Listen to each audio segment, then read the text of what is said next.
Tongue tie releases can be heroic or cosmetic. The line between them, well, assessment, readiness, and rehabilitation. Let's draw that line in the deepest permanent marker today and get to the bottom of what I consider to be the modern medical scam. Hi, friends. I'm your Myo best friend, Carice Laguerre. If you're like, who is this crazy lady and why is she talking about a tongue tie scam? I have been a myofunctional therapist running my own practice for nearly a decade now. I'm really excited to be in my ninth year. And entrepreneurship is really, really difficult. And you learn so many things along the way. And how I would have approached tongue tie at the beginning of the career to how I'm approaching it now and going forward, entirely different. And so I'm here to spread the word, help us all elevate to excellence, and provide just better enhanced care and better public awareness so that people stop getting scammed. If you've ever felt bad when like a granny or a grandpa say that they sent all their money to this scammer in Nigeria because they promised them something, and you're like, oh man, I wish I could have saved you from that by just telling you the right thing. That's what we're here to do today, okay? And so we're going to keep this going, and I want you to keep and grow the awareness. This does not happen by accident. It is not you watch it, you enjoy it, you leave it alone. Like, comment, subscribe, bring the little bell for the notifications. Like, you have to actually actively participate in order for us to go, to grow to higher heights. This is why the field is stagnant. There's not enough of us actually putting in the work. So subscribe, and let's just keep this good thing going. There's over 70 hours here of education and information about all things Myo. So let's get into it, okay? So I know it's a crazy world when it comes to tongue tie. You go to a dentist's office and, you may have never, ever heard anything about tongue tie release before in your life.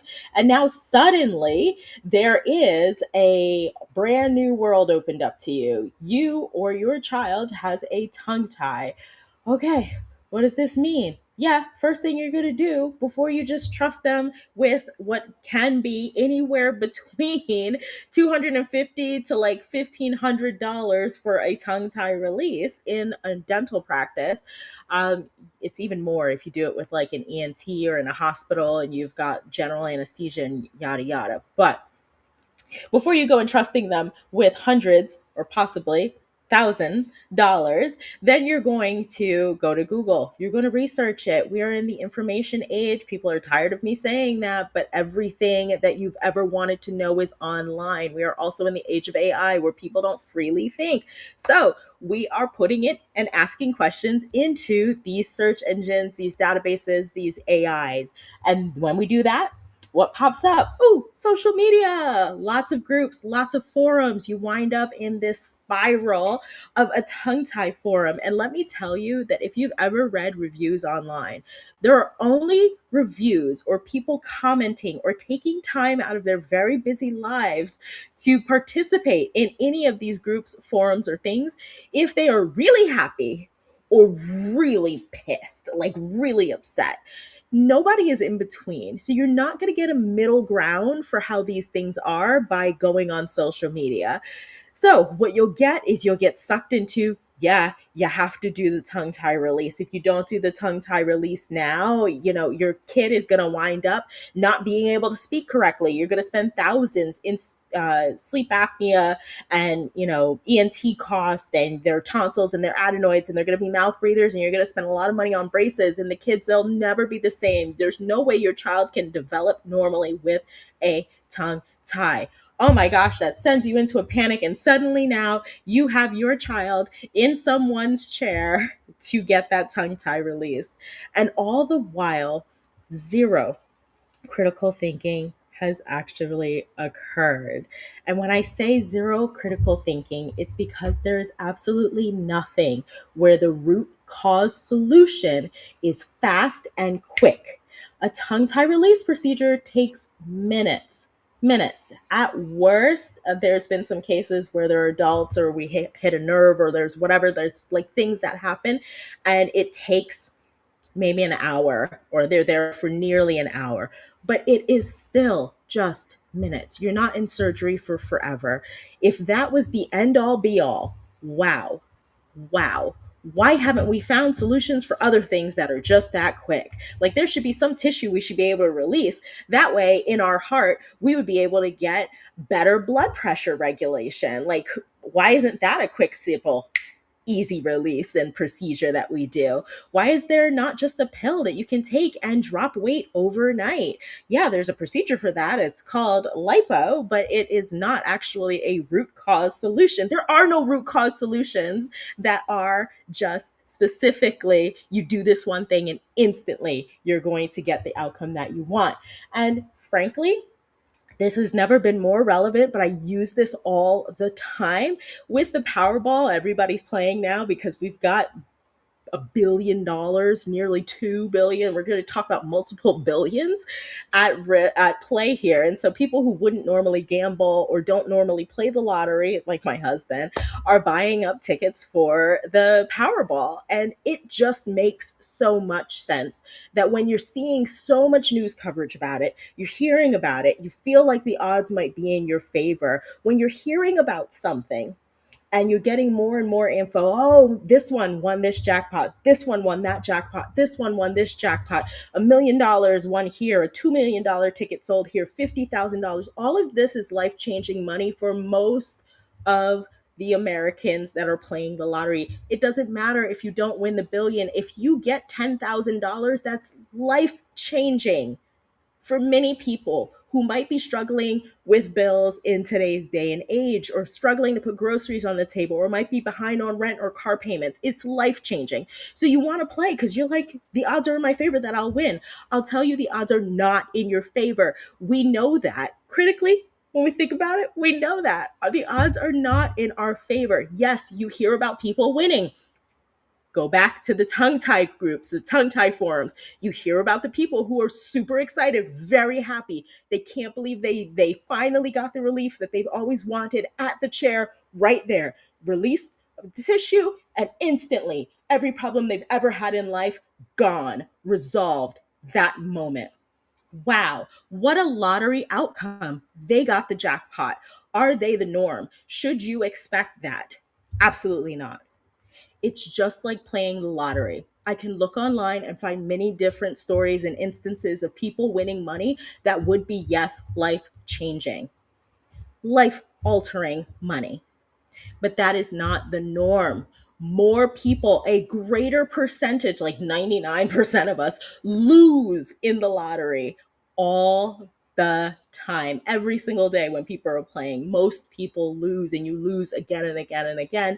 And it winds up, for some, never being an investment. I think my grandmother played the lottery for like 15, 20 years straight and like barely ever won anything that was significant. But I remember walking with her to the store, to the convenience store. We go to the local bodega and go get some lottery tickets because this was going to be it. And she'd play her same numbers again and again and like never won.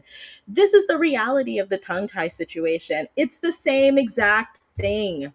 You're going in thinking that this little piece of tissue is the end all be all, but that doesn't make logical sense. It makes no logical sense. There are no root cause solutions for complex problems like feeding issues, like sleep and breathing issues, like digestive issues. There are no root cause solutions to such complex issues that would involve just removing a small piece of tissue from beneath the tongue. There's nowhere else in the body where that would apply, and we don't utilize the same sort of lack of knowledge for literally anything else. So tongue tie release, we need to re-examine. Okay, it's incredibly important we re-examine because the biggest population that falls for this is our breastfeeding dyad. The dyad is the baby, the mother. They come together as a package for breastfeeding. They are both equally responsible for making that relationship work. And it's not something that, yes, it seems like it should be natural and it happens all the time, all over the world. And, people are giving birth without any sort of first world structures and setup. People are giving birth out in the jungle, and there are hunter-gatherer tribes that are surviving very well. And these people must be breastfeeding. Not every breastfeeding relationship comes naturally. Surprise, surprise, even for hunter-gatherer tribes. There are many, many studies that will show that at somewhere between, and this is the wildest thing that I pulled up as I do research for these things, because I hope you don't think that I come to you and just, spew off whatever I'm feeling. I rant because I am personally insulted by the abundance of information that I'm able to find and the fact that I didn't know these things. So when I found this data point, I thought that this was actually kind of ridiculous. Anywhere between 34 to 96%. 34 to 96%. What a vast gap that is. Kind of ridiculous, but anywhere between 34 to 96% of breastfeeding relationships don't start out well. There is pain, there's flow and production problems, there's latch issues. Do all of those children have tongue ties? Probably not. Probably not. Like, why on earth would we think that all of those babies have tongue ties? From what we can gather in research, it's like less than 10% of the population. So, how do we get to 34 to 96% that are struggling? It's a complex network of issues, some that could be very well outside externally from the baby side of the dyad. It could be things that have to do with mom, her hormones, her minerals, her ability to produce, what's been going on with her and her body that has nothing to do with how the baby is latching. There's so many different ways that it could be, but tongue tie nonetheless is immediately accused of being the one sole cause of why there are any breastfeeding relationship issues at all, why there might be any feeding issues at all, why the baby might have this high palate and this recessed mandible, which tends to be very common. And actually those two things in and of themselves, so not only do you have potentially a restrictive frenum underneath the tongue. We'll talk about what a frenum is in just a second for those of you who are probably a little bit lost. But not only do you have this frenum, but you have an inability structurally within the oral cavity with a high palate. Like, it's almost impossible to compress the nipple up against that high palate so that you can get the milk. So is it the tongue tie or is it the anatomy? And if we release the tongue tie, does that automatically change the anatomy? Your short answer is no. It doesn't make sense. So there's a multifactorial thing just in the baby's anatomy alone, but craniofacial development and how it's going to continue to progress, the trajectory of such, is also considered to be a problem when we're looking at tongue ties. So we look at these babies and we doom them right from the start. Oh my goodness, you're going to have these problems. You might not even have the ability to develop speech adequately. Then we look at the children and we're like, oh my gosh, they should have had that released when they were a baby. Now that's the reason why they've been in speech therapy for so long, why they've had these eating issues. They're messy eaters. They're chewing really loudly. They're chewing with their mouths open. They've got dysfunctional swallowing patterns. They've got acid reflux. They're struggling with all these things. They've got oral motor complex dysfunction that's leading to like aerophagia and all sorts of things. And on top of that, as they're developing, we're looking at their teeth and we're like, oh, craniofacial development is way off, and it's all because of that tongue tie. It's ridiculous. It is one piece of tissue, and we'll get into what that really means in just a second. But for adults, also a lot of gastrointestinal issues, sleep apnea, which leads to a myriad of issues, which creates complications for those who are diabetic, who have heart disease, and so forth. Orthodontic stability also becomes a thing, like hormonal regulation. There's so many different things that tongue tie can be accused of. So when you get into that chair, just like that first image that we started out this whole thing with, and somebody tells you you have a tongue tie and you go searching down the web, everything that could have ever gone wrong in your life is now the sole responsibility of this little string of tissue. But when we think about it, what's really at stake, you are so much more, which is what I don't understand about this field, because in sometimes we want airway to be like, why is nobody looking at the whole person? Why is nobody looking at the root cause? When we will hyper focus on like a string of tissue and not think about the whole totality of the person. Now, I have 4 children. I come from people who are in the medical field. My mother was a midwife. My mother-in-law is a midwife and like was for a long time. They both worked in labor and delivery for, I'm talking decades, like 50 years of working with babies. And neither of them have really even dove in enough to tongue tie or looked at it for any babies or have been talking about it with any of their patients. They're not really aware of what's going on when it comes to tongue tie. And when it came to my children, who were no longer babies, when I discovered that I had tongue tie in my home, I think back to me as a new mom. Even pregnancy number 4 would have broke me to realize like she had a tongue tie. But pregnancy number 4, I was on bed rest for 20 weeks. 20 weeks. I was going crazy. I had 3 other children. I'm on bed rest. She was born days before Christmas and it was a chaotic emergency C-section. Like nothing went right. I was not planning on having number 4. It just happened. Okay. So we're here. And then now I'm on bed rest and that throws us into like a different kind of financial crisis and disability and how much that pays versus how much I have bills at home.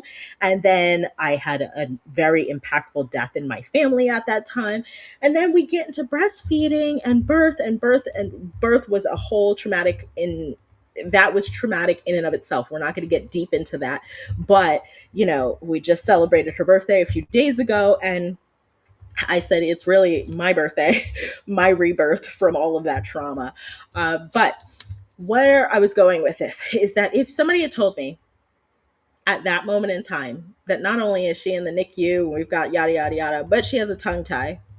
And this is the reason why your breastfeeding relationship is going wrong. I would have gone into like an emotional, a deep psychological and physically emotional response.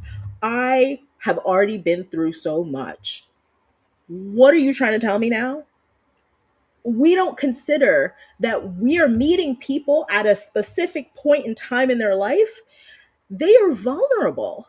We don't know what happened. Was this a pregnancy that they had been hoping for? Is this the first pregnancy after they had many failed attempts?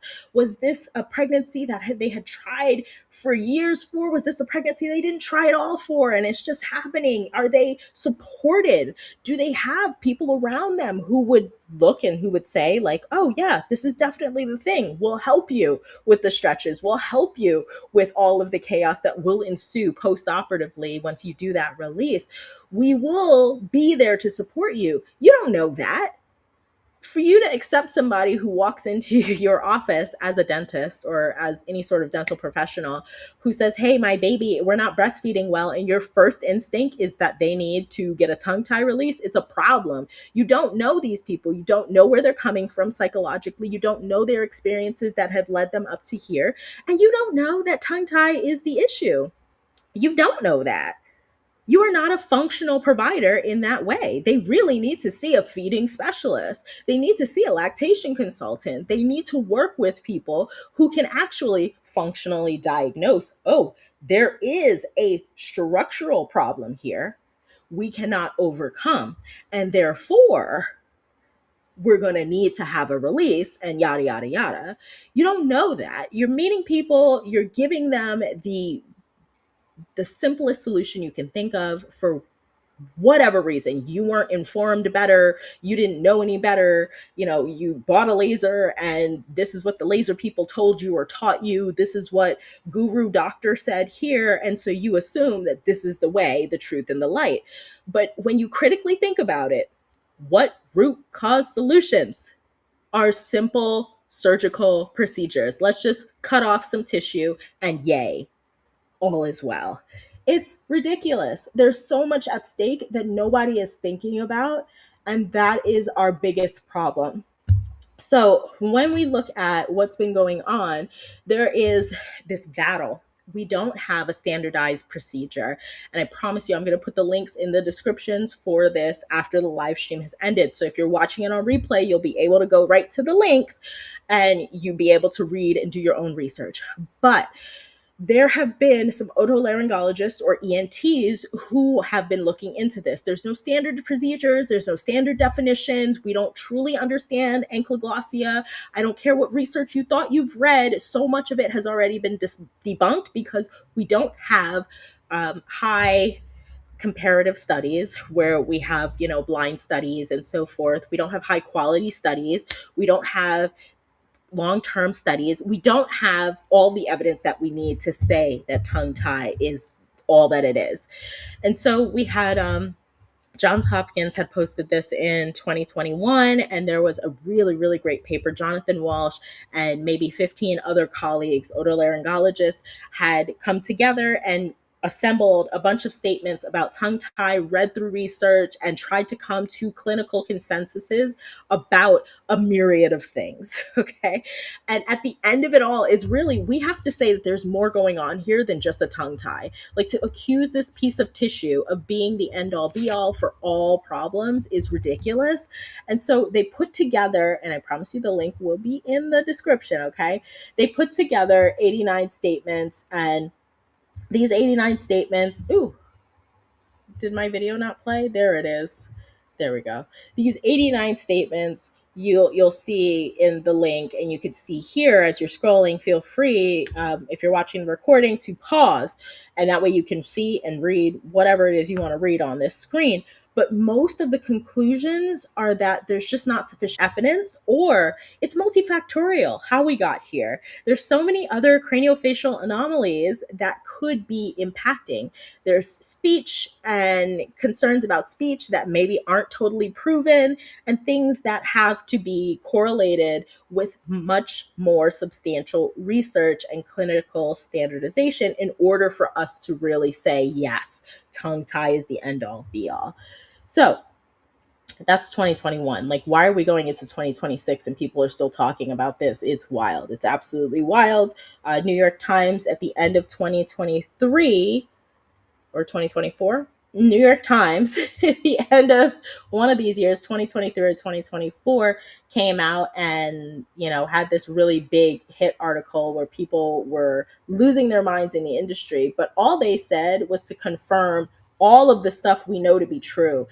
The tongue tie thing is more a fad, a read scam, than it is a purposeful surgical procedure, mostly because you think the surgery is the answer, and the surgery is not the answer. The surgery is one part in a blip of resolution of functional issues that we need to be talking about. So I think we need to be more honest, one, with ourselves as clinicians, if you are watching this as a clinician, two, as general public, or people ourselves. I've had children go through tongue tie release who I wish I looked at it just a little bit differently, because the goal is a functional outcome. Here's an example. I have a parent very recently. So there's a tongue tie release provider that I respect in South Florida. This tongue tie release provider will refer people to me every now and then, and I'll refer people to them every now and then. We live kind of far apart. So if there's somebody in that area, absolutely, probably them. If not, I have other providers that are nearby me. However, this provider had somebody who was up my way, and they sent them to me. And the message that I get from this mom is, hey, we're doing our release tomorrow. The doctor said that we just need to follow up with you for some sort of myofunctional therapy afterwards. So how can we get that set up? And I'm like, are you kidding me? Like, you're just going to release tissue in your child? Because I'm telling you, there's nobody more honest to speak to than me. I will talk to anybody about myofunctional therapy, like anybody at all, and I will tell you the real. And a lot of times people appreciate that and they don't work with me because they don't like getting the real, or because they realize that they're going about it the wrong way and they want to take a step back. But the conversation I had with that mom was essentially, he told you Now I know this person. He told you that you just have to follow up with me afterwards. You need to reschedule that whole thing. You need to prep beforehand. What are the odds that there's going to be some muscle memory or some sort of point of recall for your child to functionally rehabilitate when you just go cutting tissue willy-nilly tomorrow and I'm supposed to clean up after that? That's kind of crazy. So, okay, you're right. I'm going to call and I'm going to get it changed. Calls me back like an hour or two later. Hey, so we spoke to them and the doctor's going on vacation for the holidays and they won't be back. So if we want to get this done, we need to do it tomorrow. So we're going to do it tomorrow and then we'll just follow up with you. The office said that that should be okay. If this is what you want to do, I'm telling you right now, you're going to get terrible outcomes. I don't know what your goal is, but you're not going to reach it. I know, but what can I do? He's going on vacation. Okay. He's going on vacation. Let him go on vacation. I will clean up the mess. My first appointment preoperative is 5 days after your release. Like I will squeeze you in. We'll get you in when we can, but it's 5 days after you've had your release. So you've already got no prehabilitative function. And now you're going to release and wait 5 days before you could see me for the very first time. That is wild. It's absolutely wild. But let's do it. Let's do it. So I see them in real life because all my consultations are virtual. So I see them in real life and it's post-operative and the healing looks subpar. But what do I expect? I didn't expect it to look great. The healing looks subpar. That's fine. Awesome. So here's what I'm going to do. I'm going to, do some of my functional exercises, whatever, and we're going to get some work started. And the kid is struggling. There's no muscle memory. They had no point of reference for any of these things. So they're struggling with it. And on top of that, it's like now I have to, kind of talk to the parent and say, okay, well, what is it that made you want to do this release in the first point? Well, they've been bedwetting and struggling with, and like this kid is like 9 or 10 years old. They've been bedwetting, they've been struggling with attention at school. And like I've read so much, my friend had a release and, said that I really needed to go and get my son evaluated. And when they said that he had the release, that he had a tongue tie, I knew I needed to get it released so that he could sleep better and, stop breathing through his mouth and whatever. So, whatever research you did led you to only the conclusion that if you get a tongue tie release, everything will magically resolve. That's kind of wild. It doesn't make any sense. I mean, there's literally nothing else you can point to that would even justify that remotely from a physiological standpoint that there is one piece of tissue that could just game change all of his functional behavior. That's wild. Absolutely wild. Okay. I think if we take a step back and we think about what they're looking for and had that dentist considered what the real problems were, these problems are much bigger than my tongue tie release. And had it not been about money, because that's the only reason, like the doctor's going on vacation, who cares? Who cares? You know the right path for this child in order to get the outcomes that the parent is looking for is not to rush into a tongue tie release. But you do it anyway. It's only for money. And that is disturbing for me to discover. And it really does shift and change how I will be referring in the future. But what are they looking for? How are they realistically going to get there? Did the tongue tie release even need to happen? It's a possibility that maybe it didn't. When we think about a frenum is a piece of connective tissue, fascia-based, mostly connective tissue that is connecting the base of the tongue with the floor of the mouth. Now, what is normal? There is no normal, to be totally honest. This is a stock image drawing, and You want the tongue, yes, to have free range of motion and to be able to elevate to the palate at more than 50%, which I don't know where we got 50% from, but more than 50%. That way they're able to functionally rest and they can have a good proper oral resting posture, and they can do most functional tasks and accomplish most oral motor functional skills, which are really important. But, oh, and I had one and I didn't even bring it. I was all ready for this. But when we think about that frenum, I just want you to imagine this. I had one and I'm so upset with myself because I was supposed to pull it. That way you could really see. But when you pull a exercise band, so we take an exercise band and you pull it, and it creates this tension that literally reverberates throughout your body when you have maximized as far as you can go with it. I want you to think of a frenum like that. It's a stretchy piece of tissue that should be able to help you facilitate proper goals and not restrict you. And when it restricts you, you get this limitation that is physically a problem. Like, it really does cause multiple issues with range of motion, with ability to really engage certain muscles like our genioglossus, which is how we get our tongue to suction up for and up and out of the airway. We move and mobilize the posterior tongue. With the palatal-glossus, you can't do that at all. So even if you could engage your genioglossus, your palatal-glossus is probably impacted too. You can't engage that. That's going to also so depress the back of the tongue and lift up the soft palate. That way we can open up that oral airway. Our transverse engagement, the ability for the tongue to narrow itself. So many people who have issues with some speech and other functional feeding things, a lot of times that transverse, I find to be, the conversations that I've had with so many speech therapists, that transverse one we find to be like the biggest issues. They have no ability to independently narrow their body of their tongue. Their transverse is completely impacted. So it's not actually the frenum, it's the lack of access to the muscles, the inability to really functionally engage those muscles so that you can complete a actual needed task. And so that creates a set of recruitment and compensatory engagement in the floor of the mouth, and those floor of the mouth muscles where they're now trying to help aid in a task that they are not equipped to aid in. They're not equipped to aid in.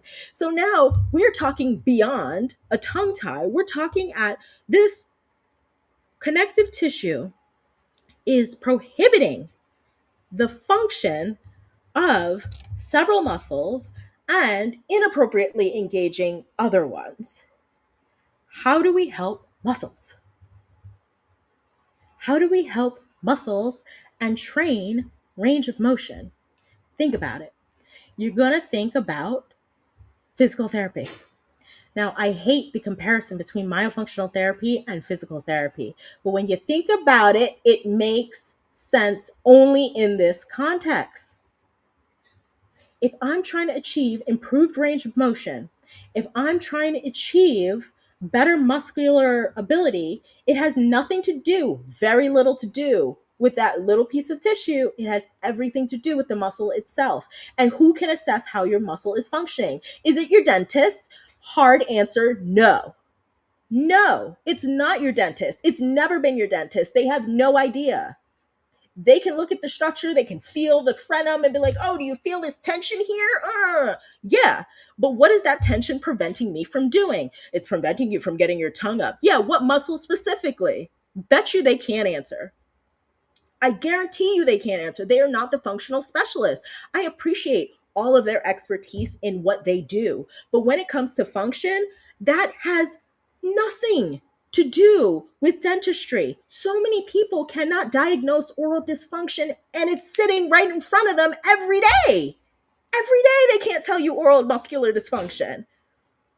That is not their role. Let me be the owner of my domain and you be the owner of yours. You cannot tell somebody they have a tongue tie. Yes, you can, because you can diagnose ankyloglossia. I cannot diagnose, but you cannot tell somebody that they have a tongue tie and that it has to be released so that they can get whatever function. That's wrong. You don't know that that is what's impeding that function, because you can't logically continue that conversation to a point where physiologically it makes sense. That's not your domain.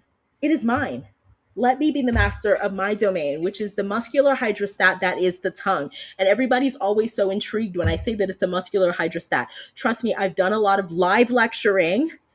I've been a lot of places. I've lectured internationally. I talk at a lot of stages. And every time that I say that it's a muscular hydrostat, people are like, what? If you don't know that the tongue is a muscular hydrostat, we're already at a problem where you should not be looking for tongue tie. Okay?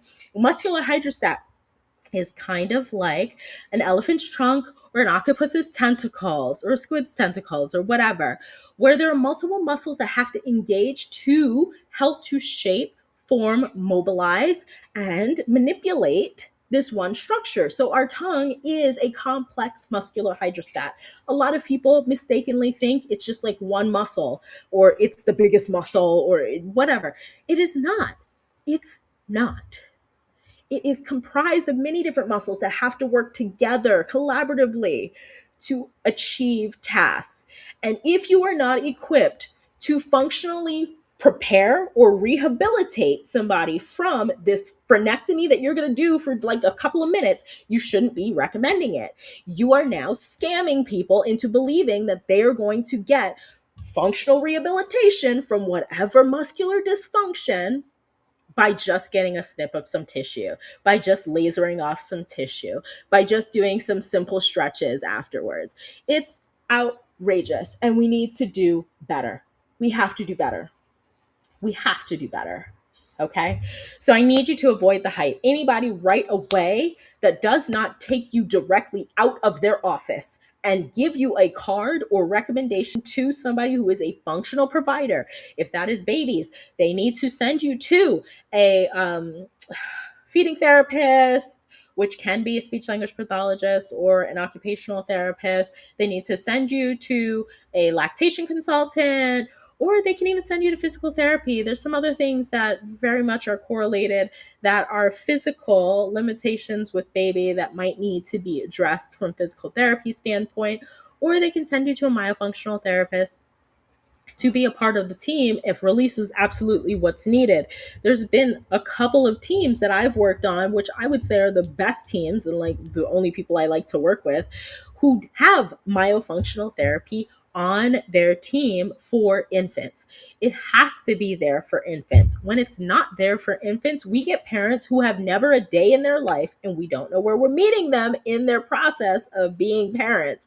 But what never a day in their life put their fingers in anybody else's mouth. Now they're going to take their fingers and be responsible, solely responsible, because it is so easy the way that these people release tissue and then walk away from any further responsibility. That is wild, absolutely wild. But what you need to do is you need to have somebody come in and be the prep who can say, okay, here is how I want you to get under. Can you feel this? Are you feeling it? Do you get this lift? Yes. Ooh, I feel it. Oh my gosh. I feel the tension. I get it. Babies screaming their absolute heads off. There is no wound under there. You're just taking your fingers and you're putting it in someone else's mouth. And in putting your fingers in someone else's mouth, they don't like it. If somebody just came and stuck their fingers in my mouth and started lifting up my tongue, I wouldn't like it either. So there's no wound there. Suddenly, that little trigger of like, oh my gosh, I'm the worst parent ever, because the very first time that you're doing this thing, you're doing it when your child has a wound in their mouth and you feel like a terrible person. No, it should be happening beforehand. There should be so much prep. There should be so much functional work that is maximized before we even get to the fact that we're doing a tongue tie release. So if you're not seeing somebody who immediately directs you right back out of their office and says, I need you to do functional work before we can discuss anything at all about a tongue tie release, you are being scammed. You're being scammed out of hundreds of dollars. And I really, really genuinely don't want that for anybody, especially in the coming year. Let me let you know that a fast, quick answer is not science-based. If there is a fast root cause solution, there's no science there. So if you're looking for evidence based, it's not in this tongue tie field. There is none. Speed does not equate to science. There's no root cause solutions that are a quick fix. Function takes time. Period. Here's my best analogy for this. I use this a lot. I don't know if you've seen this picture before or not. If you haven't, I love it because it looks like her left arm is tethered to her body. So let's imagine that the arm is tethered to the body and somebody comes along and says, hey, do you realize you have an arm tie? Like your right arm there, you're able to like throw a ball, raise your hand, like do circles, you could do jump rope, like you could do all this stuff. Like, what do you got going on over here on this left side? Like, that's definitely an arm tie. Well, don't worry, I've got a laser. We're gonna laser that right off, and we'll give you some of that ability to use that. All you're gonna do is some like light stretches, use one arm to lift the other arm and yada yada. Would that ever happen? Of course not. In the medical world, that would never happen. There's joints here. Your arms are very important. There's so much that could go wrong. We want to functionally prepare. That's exactly what happens with a knee replacement or a hip replacement. Like if you're going to get on the surgical table, they need you to do prehabilitative physical therapy. And if you haven't done that, guess who's not getting on the surgical table? You're not getting on the table. But dentistry does not value itself enough or its procedures enough to say the same thing, that like, hey, we are working with a very delicate space that is responsible for so much. And the oral systemic connection, which I know some people just like threw up in their mouth a little bit, they don't like when that oral systemic is put together, but it's true. The oral systemic connection is real. And because we value you as a totality of a person, we need you to do the functional work beforehand. And then when we get that okay, we're going to clear you, we're going to do the release, and then you will continue the functional work, because whatever you're looking for, you're not going to get it at me just removing tissue. You're not going to get it. You're not going to get it. There is no world in which we would imagine that this grown woman who has her arm tethered would have a surgical procedure to release tissue and would be able to functionally have use of the traps, the biceps, the triceps. Like there would be no world where we would imagine she would have functional use of that. Why do we imagine that the tongue would just magically rehabilitate, that mouth breathing just halts right there? It's ridiculous.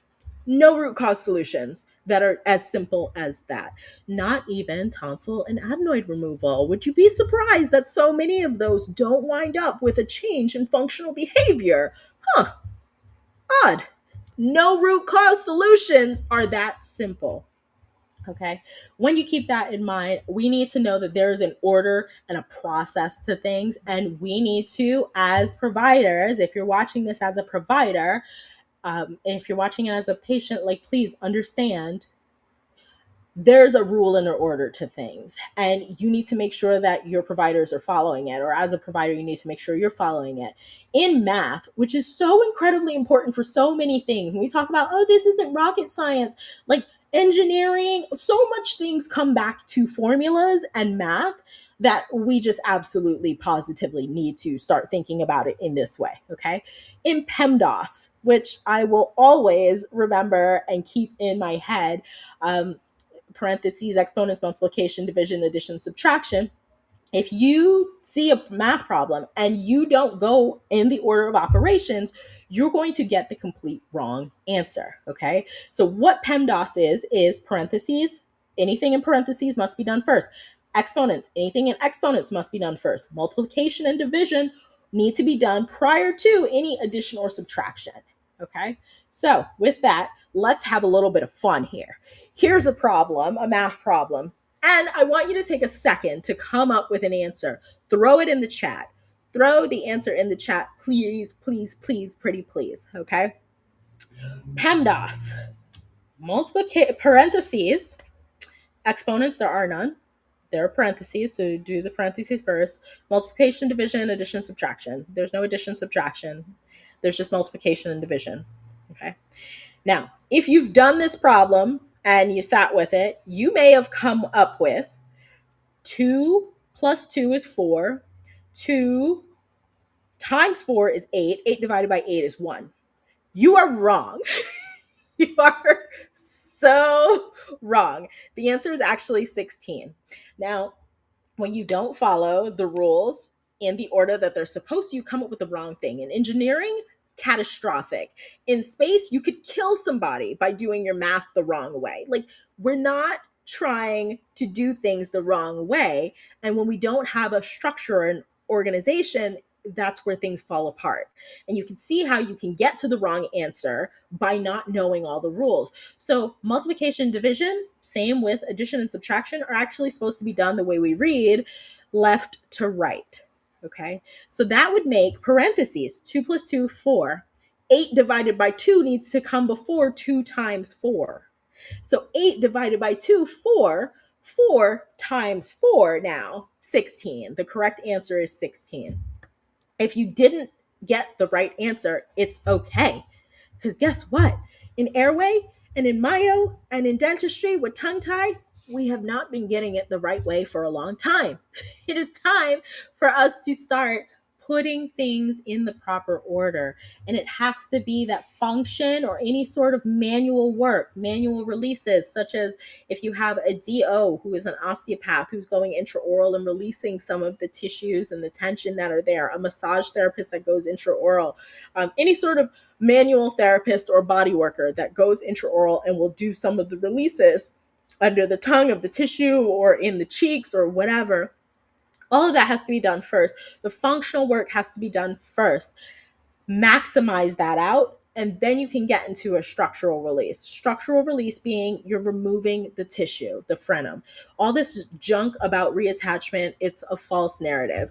You can't reattach something that has been excised out of your mouth, okay?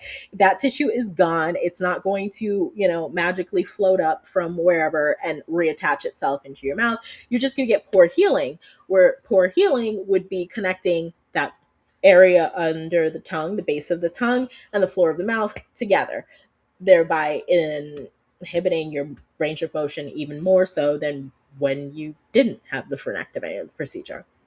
But structural release can only happen after there's been maximized functional work. You need to have some point of reference.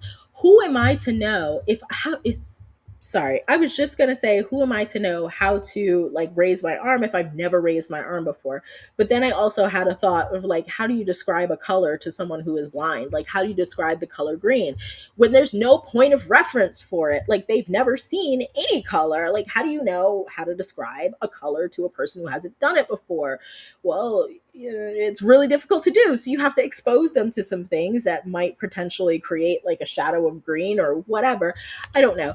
But you would have to have exposure first. And so the muscle memory is the biggest issue that we're dealing with prehabilitative function.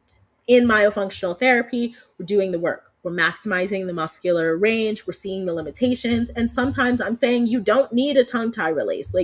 I don't know why you thought you did, but you don't. And then more importantly, post-operatively, you don't just stop mouth breathing, you don't just stop bedwetting, you don't just start respirating better because you've had a tongue tie release and you've recovered from that. It's the functional work of a myofunctional therapy program that actually gets to that. Because the goal with a myofunctional therapy program is stage one is all of that foundational, we are getting the muscles to where they need to be, any asymmetries, any overdevelopment, underdevelopment, we're eliminating all that. Then step 2, we're going into compensatory rehabilitation. So now we are going into how we are going to remediate all of the functions that aren't optimal. So if there's recruitment of certain muscles, we're now doing collaborative tasks and trying to reorganize how your muscles are performing in a group when they're supposed to. Then we get into integration into your daily life so that you can habituate that, maintain that function. If you're not doing all of that, you're just doing some pre-exercises and some post-exercises, what are you doing the release for? I always ask parents that, what exactly is this release for?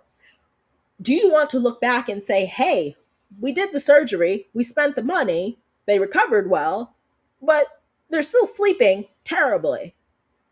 No, you want your optimal outcome. You don't want subpar results.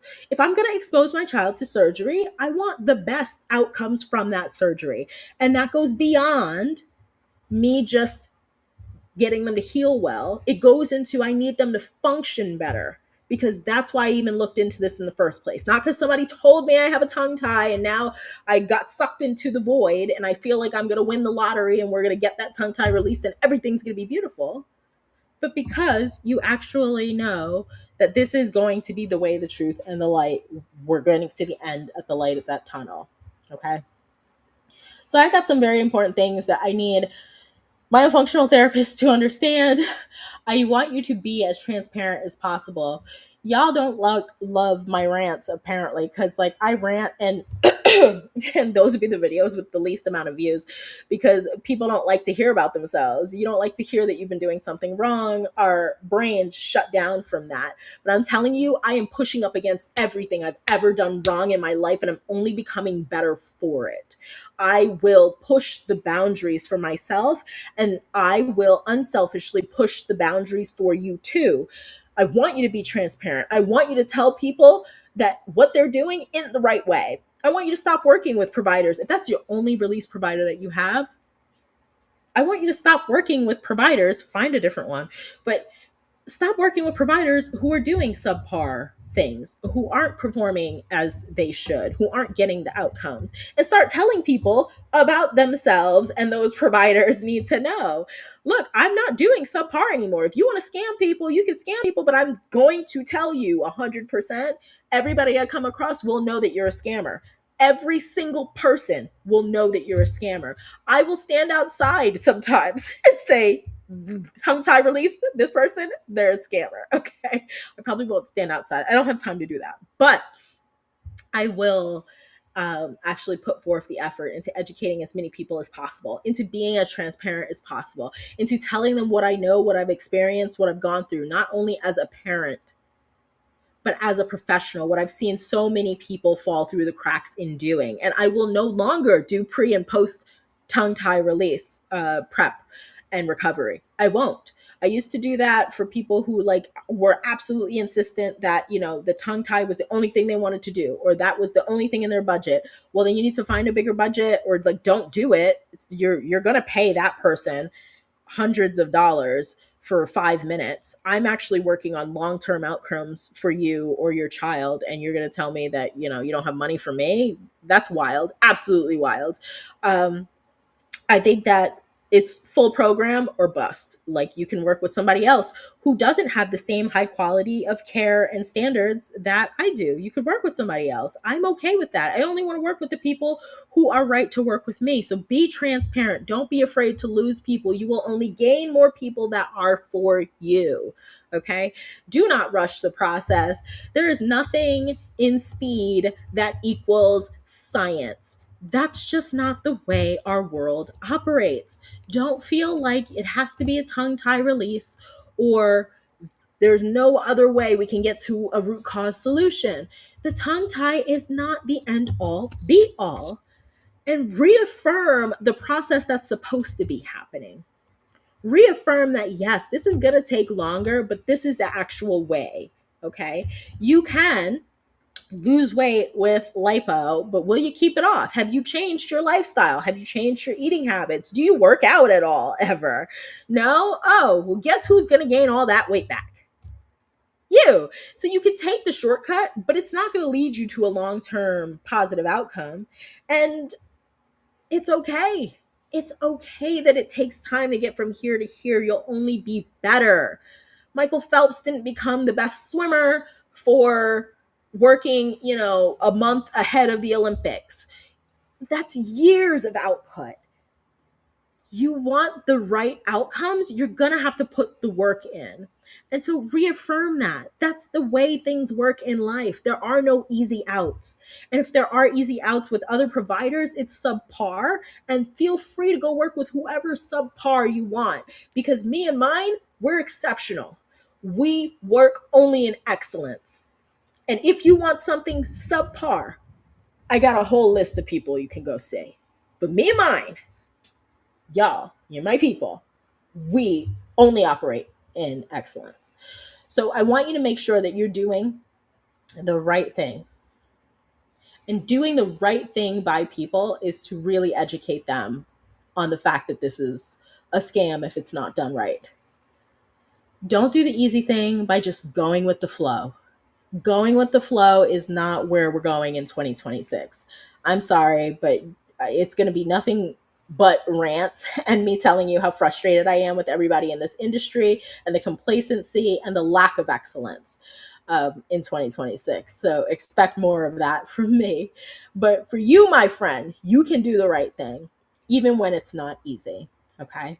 If there are any questions, please throw them in the chat now, or you can put them in the chat after. But outside of that, it was absolutely exceptional being here with you today. And I am looking forward to seeing you again next time. Bye, friends.